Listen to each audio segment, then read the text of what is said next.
ಕಲಬುರಗಿ ಜಿಲ್ಲೆಯಲ್ಲಿ KKRDB mega macro ಯೋಜನೆ ಅಡಿಯಲ್ಲಿ ಮಾನ್ಯ ಜಿಲ್ಲಾ ಉಸ್ತುವಾರಿ ಸಚಿವರ ಒಂದು ಅನುದಾನದಲ್ಲಿ ಪೈಲಟ್ ಬೇಸಿಸ್ ಮೇಲೆ ಕೃಷಿ ಡ್ರೋನ್ಗಳಿಗೆ ಬಳಸಬೇಕು ಅಂತ ನಾವು ಒಂದು ಯೋಜನೆ ಹಾಕ್ಕೊಂಡು ಈಗ ಆಲ್ರೆಡಿ ಒಟ್ಟಾರೆ 16 ಡ್ರೋನ್ಗಳು ಜಿಲ್ಲೆಯಲ್ಲಿ ಕಾರ್ಯನಿರ್ವಹಿಸ್ತಾ ಇದ್ದಾವೆ.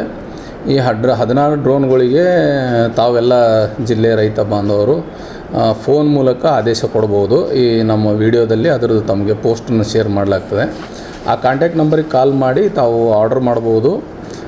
ಎಕರೆಗೆ 300 ರೂಪಾಯಿ ಚಾರ್ಜ್ ಮಾಡ್ತಾರೆ ಅವರು. ಬಂದು ತಮಗೆ ಔಷಧ ಹೊಡೆದು ಹೋಗ್ತಾರೆ. ಈ ಒಂದು ಡ್ರೋನ್ಗಳು ಬಾಡಿಗೆ ಮೇಲೆ ಅದಾವೆ.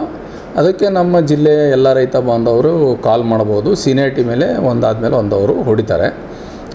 ಡ್ರೋನ್ ಏನದಲ್ಲ ಬೆಸ್ಟ್ ಕೀಟನಾಶಕ ಸ್ಪ್ರೇ ಮಾಡೋಕ್ಕೆ ಆ್ಯಸ್ ಆನ್ ಟುಡೇ. ಯಾಕಂದ್ರೆ ರೈತ ಬಾಂಧವರು ಅವ್ರ ಲೇಬರು ಹೆಗಲ ಮೇಲೆ ಹಾಕ್ಕೊಂಡು ಬೆನ್ನಿಗೆ ಹಾಕ್ಕೊಂಡು ಹೊಡಿತಾರೆ. ಕೆಲವೊಂದು ಸಲ ಸೋರ್ತದ, ಹಾಸ್ಪಿಟ್ಲಿಗೆ ಅಡ್ಮಿಟ್ ಆಗೋದೆಲ್ಲ ನೋಡಿದ್ದೀವಿ.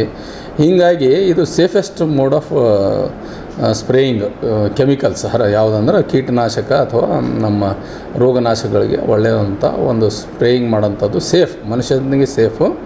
ಮತ್ತು ಬೇಗ ಒಂದು 5 ನಿಮಿಷದಲ್ಲಿ 1 ಎಕರೆ ಹೊಡೆದ್ಬಿಡ್ತಾನಂತ. ಒಂದು 10 ನಿಮಿಷದಲ್ಲಿ 2 ಎಕರೆ ಹೊಡಿತಾರೆ ಅವರು. ಒಂದು ಸಲ ಬಂದ್ರಂದರೆ ಒಂದು 10ರಿಂದ 15 ಎಕರೆ ಹೊಡಿಬೋದು. ಅವ್ರಿಗೆ ಎಕ್ಸ್ಟ್ರಾ ಬ್ಯಾಟ್ರೀಸು ಕೊಟ್ಟಿವಿ. ಸೊ ಎಲ್ಲ ರೈತ ಬಾಂಧವರು ಇದು ಸದುಪಯೋಗ ಪಡ್ಕೋಬೇಕಂತ ರಿಕ್ವೆಸ್ಟ್ ಮಾಡ್ತೇವೆ. Thank you. ಯಾವ್ಯಾವ ಬೆಳೆಗಳಿಗೆಲ್ಲ ಇದು ಸಿಂಪಡಣೆ ಮಾಡ್ಬೋದು? ಈ ಸದ್ದಂತೂ ಕಬ್ಬು ಅದ ರೀ. ಕಬ್ಬಿಗೆ ಸಿಂಪಡಣೆ ಮಾಡ್ಬೋದು, ತೊಗರಿ ಮಾಡ್ಬೋದು, ಉದ್ದು, ಹೆಸರು, ಸೋಯಾಬೀನು. ಅಲ್ಲಿಂದ ತೋಟಗಾರಿಕಾ ಬೆಳೆಗಳು ನೋಡ್ರಿ. ಈಗ ಮಾವಿಗೆ ಮಾಡ್ಬೋದು. ಯಾಕಂದ್ರೆ ಗಿಡದ ಮೇಲೆ ಹತ್ತಿ ಹೊಡೋಕ್ಕಾಗಲ್ಲ. ತೆಂಗಿನ ಮೇಲೆ ಹೊಡಿಬೋದು, ತೆಂಗಿನ ಗಿಡದ ಮೇಲೆ ಹತ್ತಿ ಹೊಡಿಲಿಕ್ಕಾಗಲ್ಲ. ಎಲ್ಲ ಗಿಡಗಳು ಹೊಡಿಬೋದು. ಅದ್ರ ಜೊತೆಗೆ ಸಹಿತ ನಮ್ಮ ಎಲ್ಲ ಕೃಷಿ ಬೆಳೆಗಳಿಗೆ ಎಲ್ಲದಕ್ಕೂ ಹೊಡಿಬೋದು. ಅದ್ರಾಗೇನು ಸಮಸ್ಯೆ ಇಲ್ಲ. ಕಬ್ಬಿನಲ್ಲಿ ರೈತರಿಗೆ ಹೋಗೋಕ್ಕಾಗಲ್ಲ.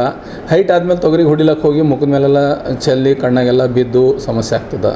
ಅಂಥ ಸನ್ನಿವೇಶದಲ್ಲಿ ನಾವೇನದಲ್ಲ ಈ ಡ್ರೋನ್ಗಳನ್ನು ಬಳಸಿ ಕೀಟನಾಶಕಗಳನ್ನು ಸಿಂಪಡಣೆ ಮಾಡಿ ಅದ್ರ ಸದುಪಯೋಗ ಪಡ್ಕೋಬೋದು.